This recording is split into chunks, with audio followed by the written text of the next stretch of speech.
Hello guys, सब कैसे हो। मेरे तरफ से चुम्बेश्वरी। और आप में से किसी को अगर इवोल्यूशन टाइप स्टोरी पसंद है तो ये स्टोरी आपके लिए ही है। इसमें कॉमेडी है, एक्शन है, रोमांस आगे चल के थोड़ा बहुत आएगा। और इस स्टोरी को देखकर आप ज़रूर कहेंगे कि नेक्स्ट पार्ट लाओ।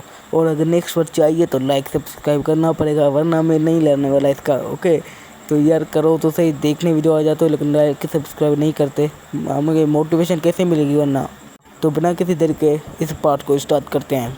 शुरुआत होती है और हमें एक प्यारे से विलेज का सीन दिखाया जाता है, जहाँ पर दो लोग बात कर रहे होते हैं और कह रहे होते हैं कि तुमने सुना उस ब्लैक सरपंच ने फिर से दो लोगों को खा लिया है, और उसमें से एक तो टाउस टेम्पल का बंदा भी था। फिर दूसरा बंदा कहता है लेकिन बहुत अच्छी बात है कि उस दिन के बाद उसने किसी भी ह्यूमन को नहीं खाया। तभी हमें एक फादर और सन की चोरी को देखते हैं, जहाँ पर सन कह रहा होता है कि डैड हमें अपने मुर्गे और बतखें हैं जो वो छुपा लेनी चाहिए, वरना वो स्नेक उनको भी खा लेगा। तो उसका फादर कहता है कि तुम बहुत ज़्यादा सही बोल रहे हो, वरना हमें बहुत ज़्यादा लॉस हो जाएगा अगर उस स्नेक ने वो खा लिए तो। फिर हम देखते हैं कि वो फादर और सन जा रहे होते हैं, और उसका फादर कह रहा होता है कि पता नहीं क्यों इन कुछ दिनों में सर्दी बहुत ज़्यादा बढ़ गई है। तभी वो जब जा रहे होते हैं तो हम उनके पीछे की टेम्पल में दो आँखें देखते हैं, और हमें पता चलता है कि वो ओल्ड ब्लैक स्नेक इसी टेंपल में है जिसके बारे में सब लोग बातें कर रहे होते हैं। और ओल्ड स्नेक खुद कहता है कि मुझे पता है कि जिसके बारे में कह रहे हैं ओल्ड ब्लैक स्नेक, वो मैं ही हूँ, मेरे बारे में बात कर रहे हैं। और फिर कहता है कि मैं इतना ज़्यादा स्केरी नहीं हूँ जितना वो लोग कहते हैं, मुझे बहुत ज़्यादा डरावना बना रहे हैं। गाइस सीरियसली ऐसा डरावना स्नेक अगर रियल लाइफ में होता तो मुझे पक्का डर लगता है। ये कौन सा बंदा है जो कह रहा है कि ये डरावना नहीं है। फिर कोबरा कहता है कि हाँ मैंने दो इंसानों को खाया था, एक टाउस्ट टेम्पल वाले बंदे को, दूसरा कोई और। फिर कोबरा में पता था कि उसने क्यों खाया था। हम देखते हैं कि एक बंदा रो रहा होता है माउंटेन गॉड के सामने और कह रहा होता है कि प्लीज़ माउंटेन गॉड मुझे सेव करो, मुझे बचाओ। फिर कोबरा कहता है कि मुझे उसके लिए बहुत ज़्यादा दुख हुआ क्योंकि वो रो रहा था, मुझे वो बहुत ज़्यादा दर्द में दिखा, इसलिए मैंने उसको खा लिया और उसको फ्री करवा लिया दर्द से। फिर हम देखते हैं कि दूसरा बंदा तभी आ जाता है और कहते हैं कि उस बंदे को थूको, वो एक इंसानी पिल्ला है जिसको मैंने 10 सालों तक हर्ब्स खिलाए वगैरह वगैरह खिलाए ताकि वो स्ट्रॉन्ग बने मेरे लिए, मैं स्ट्रॉन्ग बनूं। फिर हमें पता चलता है कि हमारे एमसी कहते हैं कि मुझे ये भी बहुत ज़्यादा दुख में दिखा क्योंकि हमारा एमसी ह्यूमन लैंग्वेज नहीं समझ सकता। फिर हम देखते हैं कि हमारे एमसी ने उसको भी खा लिया होता है। भाई ये कौन सा लॉजिक है, कोई भी रो रहा होगा तो तुम उसको खा लोगे, ये पता नहीं क्या है यार। उन दोनों को खाने की वजह से हमारे एमसी के पास अब दिमाग आ जाता है, यानी कि उसके बाद अक्ल आ जाती है। फिर हम देखते हैं कि पीछे तो आइंस्टाइन खड़ा होता है। भाई इतना ज़्यादा दिमाग आ गया क्या तुम्हारे पास। फिर हमारा एमसी बताते हैं कि उसके बाद मेरे पीछे स्नेक केचर लग गए। गाइस स्नेक केचर वो होते हैं जो स्नेक को रोकते हैं, उनको ज़्यादा स्ट्रॉन्ग नहीं बनने देते, यानी कि एक ड्रैगन वैगन, ताकि वो दुनिया पर कब्जा ना कर पाएँ और उनको पहले ही मार देते हैं। फिर हमारे एमसी कहते हैं बड़े लक से मैं उधर से बचा। फिर हमारे एमसी कहते हैं जो इंसान है वो तो खतरनाक है लेकिन जो कल्टीवेटर है वो ह्यूमन से लाख गुना ज़्यादा खतरनाक है। और कहते हैं कि अभी तो मेरे पता कराई थी, मैं सोचने समझने लगा था और इसलिए मैं जीना चाहता हूँ, किसी का तो मरना नहीं चाहता। उसी वक्त हमारे एमसी के पेट में चूहे रोने लगते हैं, यानी कि भूख लग जाती है हमारे एमसी को। फिर हमारे एमसी कहते हैं जो बतखें और वो मुर्गे हैं वो अब खाना भी बहुत ज़्यादा मुश्किल हो गया है, और उसके साथ साथ उनको पकड़ना तो और भी ज़्यादा मुश्किल हो गया है। और मैंने सुना है कि चैन विलेज में एक बहुत अमीर फैमिली आई है जिसके पास पिग्स हैं जो सुअर को पालती है, इसलिए मुझे जाकर वहाँ पर देखना चाहिए। तभी हमारा एमसी एक ड्राइंग की तरफ देखते हुए कहता है कि अगर मैं एक लव यानी कि एक ट्रू लव को चूज़ करूँगा तो मैं चूज़ करूँगा टेल्स ऑफ शाओ चैन। और उसके साथ साथ मुझे हर कोई ओल्ड ब्लैक नहीं कहता है तो मुझे भी मेरा नाम शाओ ही रखना चाहिए, और ही का मतलब चाइनीज में होता है ब्लैक। तभी हम चैन विलेज की तरफ देखते हैं जहाँ पर हमारे एमसी पहुंच चुका होता है और कहता है कि मैंने ढूंढ लिया। फिर कहता है कि इनका साइज देखकर लग रहा है कि मेरा पेट इनसे भर ही जाएगा, और वैसे भी इनके पालने वाले सोए हुए हैं। और फिर हमारे एमसी एक को खाते हुए कहता है कि पहला मैंने खा लिया। तभी हम देखते हैं कि एक सुअर भाग रहे होते हैं और हमारे एमसी कहता है कि कुत्ते ना भाग, मुझे ह्यूमन्स मार देंगे उठ जाएंगे तो हमारे एमसी कहता है कि ये सब तो ऐसे ही चला गया, अब लगता है मुझे दूसरे को भी खाना पड़ेगा। फिर दूसरे को खाते हुए कहता है कि थोड़ी बटी, ये तुम्हारी प्रॉब्लम है कि तुम ह्यूमन्स को जगाने के लिए चले गए। तभी हमारे एमसी खुद के पेट को देखते हुए कहता है कि मेरा पेट तो फुल हो गया, लगता है मैंने थोड़ा ज़्यादा ही खा लिया है, चलो मैं सो ही जाता हूँ, वैसे भी सुबह होने में थोड़ा और टाइम है।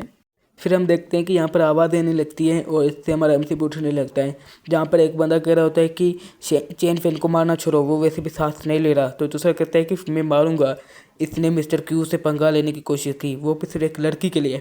फिर वो कहता है कि मरो मेरे लड़की की चुराने की वजह से, क्योंकि वो उसको भी ये लड़की पसंद थी और जिस चेन फेन को और उस लड़की को एक दूसरे से प्यार था, जिसकी वजह से वो जैसे कि चुरा ही रहा था उससे। तभी एक बंदा दूसरे को कहता है मुझे हाथ दो इसको उठाने में। फिर हमारे एमसी कहता है कि ओ नो, मैं थोड़ा ज़्यादा ही सो गया, बंदे आगे। तभी हमारा एमसी उसे छत पर ऊपर जाते हुए छुपते हुए कहता है कि ह्यूमन्स बहुत ज़्यादा खतरनाक है, मुझे छुपना चाहिए। फिर हम देखते हैं कि वो दोनों बंदे उस बंदे को पिगी के पास छोड़ के जाते हैं और कहते हैं कि अब ये पिगी का खाना बन जाएगा। तभी वो दोनों जा रहे होते हैं और एक बंदा कहता है कि मुझे खाली लग रही है, तुम्हें भी लग रहा है कि सुअर थोड़े कम है। और पीछे हमारे एमसी उस लाश को देख रहा होता है। तभी हम देखते हैं कि उस लाश को देखकर हमारे एमसी कहता है कि एक लाश, और कहता है कि उस इंसानों ने कहा था कि लाश बहुत ज़्यादा गंदी है, शुक्र है कि मैं इनसे दूर हूँ। तभी हम देखते हैं कि उस लाश की आंखें खुल जाती है और ये देखकर तो हमारे एमसी की फट जाती है और हमारे एमसी ऊपर डरा हुआ देख रहे होते हैं क्या ये फिर से जिंदा हो गया, जिंदा हो गया क्या, ये ज़ॉम्बी है। और हम नीचे देखते हैं कि वो बंदा कर रहा होता है कि आखिरकार मैं रीबॉर्न हो गया और मेरी स्पिरिट दूसरी बॉडी में आ गई, और हंस रहा होता है। फिर हम देखते हैं कि वो बंदा कह रहा होता है कि मैं एक इमोर्टल हूँ और मैंने तुम्हारी बॉडी ली है तो मैं तुम्हारा बदला भी लूँगा। और पीछे हमारे मित्र कहते हैं कि किसके बारे में बात कर रहा है। तभी हम देखते हैं कि वो बंदा जाते हुए कहता है कि इसकी बॉडी बहुत ज़्यादा इंजर्ड है, अगर मैं नहीं इसकी बॉडी लेता तो ये पक्का मर ही जाता। और कहता है कि ये मेरी लिए प्रॉब्लम नहीं है, मैं वैसे भी इसको छुट्टी में सॉल्व कर दूंगा। और पीछे हमारे मित्र कह रहा होता है भाई प्लीज़ मुझे ना देख, मुझे ना देख, मैं छुपा हुआ हूँ। हम देखते हैं कि वो पीछे देख ही लेता है और कहता है कि क्या है, एक स्पिरिचुअल पीस्ट। और पीछे हमारे एमसी अपनी सांस रोक के बैठा होता है। तभी हमारे एमसी कहते हैं कि क्या इसने मुझे देख लिया और इसने तो कहा कि ये इमोर्टल है, यानी कि एक हाई लेवल कल्टिवेटर, एक स्नेक केचर। तभी वो बैठते हुए कहते हैं कि first level spirit awakening beast, ये मेरे वक्त के लिए लायक नहीं है। और पीछे सुअर कह रहा होता है कि भाई ये दिख कर क्या रहा है, ये जिंदा कैसे हुआ।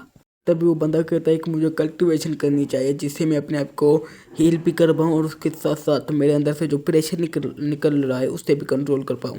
तभी हमें एक कोल्ड ड्रोन दिखाया जाता है और ये देखकर तो वो बंदा भी शौक हो जाता है और कहता है कि demon cold drone supreme treasure वो पे डीमन रेस का मेरे साथ रिबॉर्न हो गया है, कितनी अच्छी बात है।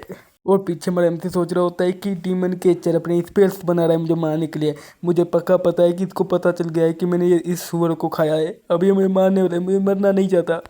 हमारे एमसी कहते कि मैं खाली मरने के लिए यहाँ पर रुक नहीं सकता। और कहते कि क्या मुझे इसको सुअर वापस दे देने चाहिए, लेकिन वो तो कब से मैं डाइजेस्ट भी कर चुका हूँ। और नीचे वो बंदा कह रहा होता है कि मैं चेन फैन इस लाइफ में दुनिया पर राज करूंगा, राज भाई। तभी हमारे एमसी घबराहट में उस पर हमला कर देता है। चेन फैन अभी भी कह रहा होता है कि दुनिया मेरी जुत्ती पे। फिर हमारा कोबरा कहता है कि तुमने मुझे फोर्स किया, और वो बंदा कहता है क्या, ये क्या हुआ।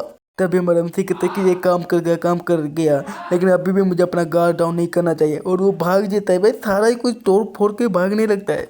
और हम देखते हैं कि चेन फैन उसके पेट में होता है, वो पे यार हैरान होता है ये क्या हुआ क्या अभी। और चेन फैन अंदर ही अंदर कह रहा होता है कि तुम पागल स्नेक, मैंने तुम्हें एक मौका दिया था भागने के लिए, तुम मर जाओ अब। और हाथ में कुछ तो पावर लगाने लगता है और एक बहुत खतरनाक सी मुक्की मारता है मेरे एमसी के पेट में। हमारे एमसी को भी कुछ महसूस होता है शुरू में, उसके बाद तो हमारे एमसी को दर्द इतना होता है कि वो इतना तेजी से चिल्लाने लगता है। और चेन फैन अभी भी लाटे मार रहा होता है, मुक्कियाँ मार रहा होता है पेट में। तभी चेन फैन हमारे एमसी का कोर ढूंढ लेता है और कहता है कि मैंने ढूंढ लिया, और कहता है कि अब मरो। और उसे डीमन कोर को तोड़ने लगता है, एक खतरनाक सा अटैक करके उसको तोड़ ही देता है, जिससे हमारे एमसी के मुंह से खून आने लगता है। वो बहुत ही ज्यादा तेजी से चिल्लाने लगता है और तड़पने लगता है और कहता है कि ये बहुत ही ज्यादा दर्द दे रहा है, क्या मैं मरने वाला हूँ और मैं मूव भी नहीं कर पा रहा, ये कितना ज़्यादा अनफेयर है। मैंने अभी तो अपना डीमन कोर बनाया था, मैं इतनी जल्दी नहीं मरना चाहता, और मैंने अभी तो इंटेलिजेंस हासिल की थी, अगर मुझे पता होता कि ये होने वाला है तो मैं कभी भी यहाँ पर नहीं आता। और चेन फैन वाला एमसी को अंदर से खा रहा होता है और कह रहा होता है कि अब मैं ताकतवर बनने वाला हूँ डीमन को खाकर।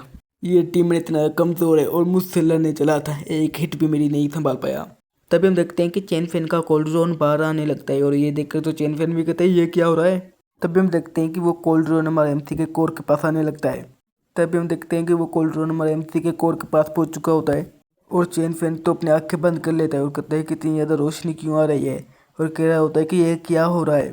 और हम देखते हैं कि उस कोल्ड ड्रोन की वजह से ड्रैगन जैसी एनर्जी बढ़ने लगती है। और चेन फैन ये देखकर कहता है कि मेरा डीमन गॉड कोल्ड ड्रोन इससे नॉर्मल बीस्ट की क्यों मदद कर रहा है, क्या ये कोई नॉर्मल स्नेक बीस्ट नहीं है। और हम देखते हैं कि इतनी ज़्यादा एनर्जी निकलने लगती है कि वो चेन फैन को तबाह कर रही होती है और चेन फैन बहुत ज़्यादा चिल्ला रहा होता है कि नहीं मैं एक इमोर्टल हूँ। और हमारा एमसी की बॉडी से भी बहुत ज़्यादा एनर्जी निकलने लगती है और हमारे एमसी की हर जगह से एनर्जी निकलने लगती है। और चेन फिन अभी भी चिल्लाते हुए ख़त्म होते हुए कह रहा होता है कि मैं सुप्रीम हूँ, मैं नहीं मर सकता। और हम देखते हैं कि चेन फिन मर जाता है और खाली एक ब्लड की पिचकारी बचती है और सुबह हो जाती है। फिर हमारा एमसी की हम बॉडी देखते हैं जो बिल्कुल तबाह हो चुकी होती है, लेकिन हमारा एमसी मरा नहीं है, वो एक बेबी स्नेक बन चुका है वापस से, मतलब उसकी बॉडी बन चुकी है दूसरी। और हमारा एमसी की हमें परछाई दिखाई देती है पानी में जो एक ड्रैगन जैसी होती है।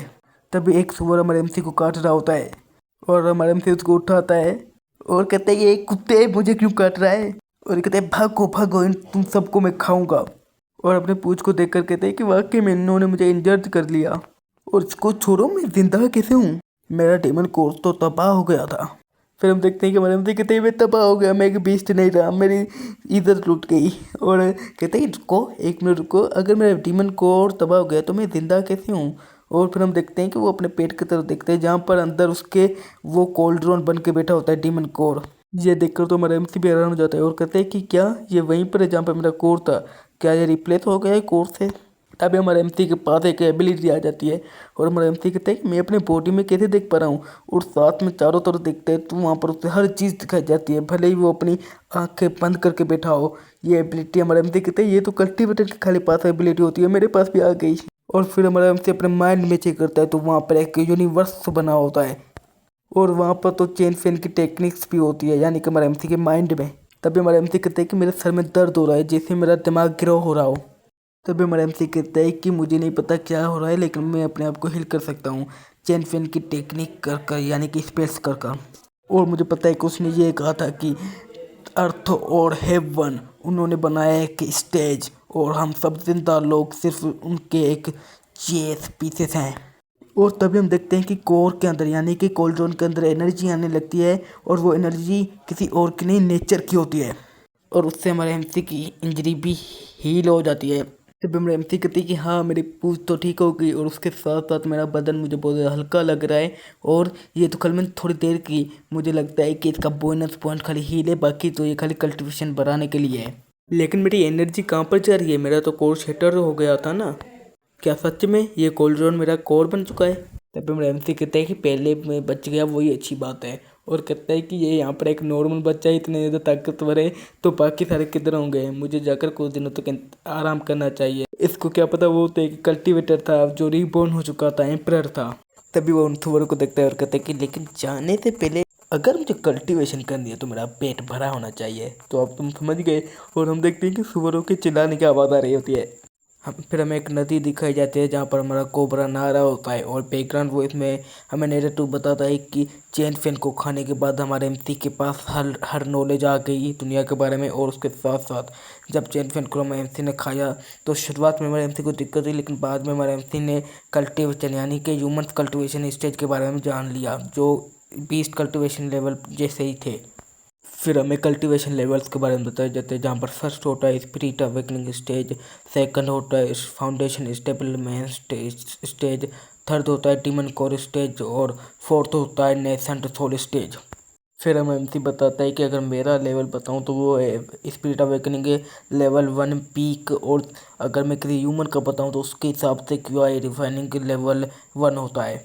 फिर हमें नैरेटिव दोबारा बताता है कि हमारे एमसी ने चेन हाउ की मेमोरी की मदद से ड्रीम्स में ख्वाब्स में देखा है एंशिएंट बीस्ट को, और हमारा एमसी उनकी तरह बनना चाहता है, ना कि सिर्फ एक शिकारी जो खाली शिकार करे, और वो भी जितना जल्दी हो सके उतना जल्दी।